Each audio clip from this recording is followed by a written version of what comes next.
Standing orders are clear. You can use 3 languages. You can use English, you can use Kiswahili, you can use sign language. Honorable Sudi can use sign language. If the other 2 have got limitations on those other 2, Mr. Speaker, either English or Kiswahili. Or I can amend the standing order on his behalf so that we can get interpretation for mother tongues. Here, Mr. Speaker, he can come here.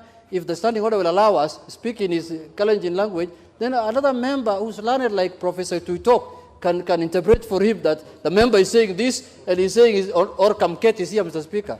Or Sosion, who's nominated, who has not much work to do. Mr. Speaker, Mr. Speaker, Mr. Speaker, the matter, it's really, I really felt very bad, Mr. Speaker, as a member of this House. I felt that the meaning of this House should be done by other people, but not a member of this House who enjoys privileges, Mr. Speaker, as a member of the House. Mr. Speaker, if we demean our House, it is our own problem, Mr. Speaker. So, Mr. Speaker, I want you to look into that matter, and if possible, the standing order has allowed me to name him. But, Mr. Speaker, as the chairman of the Powers and Privileges Committee, Mr. Speaker, I beseech you to summon that member, Mr. Speaker, and take disciplinary action against him the way Okikama used to do when he was the chairman of the disciplinary committee in Kanu, Mr. Speaker. I know, Mr. Speaker, the Nyanza people speak very good English, and the Queen's language for that matter. And, Mr. Speaker, that is the only thing that they inherited from the European when they were living the colonial times. They never got land, they were left with English, Mr. Speaker. And up to now, they are the custodians of that language. But, Mr. Speaker, it is very, very unfortunate that a member can speak in that manner and impute improper motive to this House, Mr. Speaker. Mr. Speaker, a member of Parliament has 3 roles as per the Constitution: legislation, oversight, and representation, Mr. Speaker. You can represent your people in funerals, and you can oversight even in your House, and you can do other oversights, as Honorable Miller has alluded to one time. But legislation can only happen inside this House, Mr. Speaker.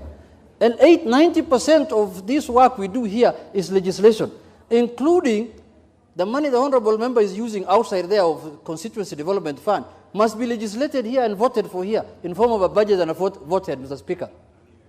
And in the committees, Mr. Speaker. Mr. Speaker, if we don't stop evil, Mr. Speaker, then it's going to be the norm. Everybody will think you can attack Parliament at any time as you wish.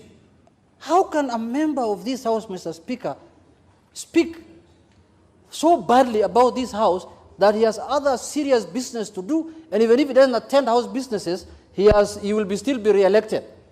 Who are these people who don't judge their member whether he attends Parliament or not, Mr. Speaker? This must be a constituency in Uganda or Tanzania or somewhere else, not in Kenya, Mr. Speaker.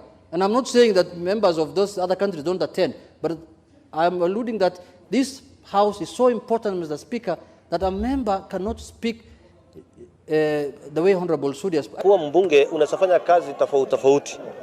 Kuna mwenye anasafanya kazi kule nje, kuna mwenye anafanya kazi kule kwa komiti, kuna mwingine. Lakini mimi hiyo bunge ninacheza role kubwa sana, kwa sababu kuna mambo mingi yakitaka kupitishwa ila muhimu huwa sisi tunapatikana kule bunge. But we are not idlers. Nataka niambia kuna watu wa Kiingereza mingi wale tumewaachia hiyo kazi ya bunge. Wale marafiki zetu kutoka upande wa Nyanza, kutoka ile makona zingine, kuna watu wanasungukianga hapo bunge.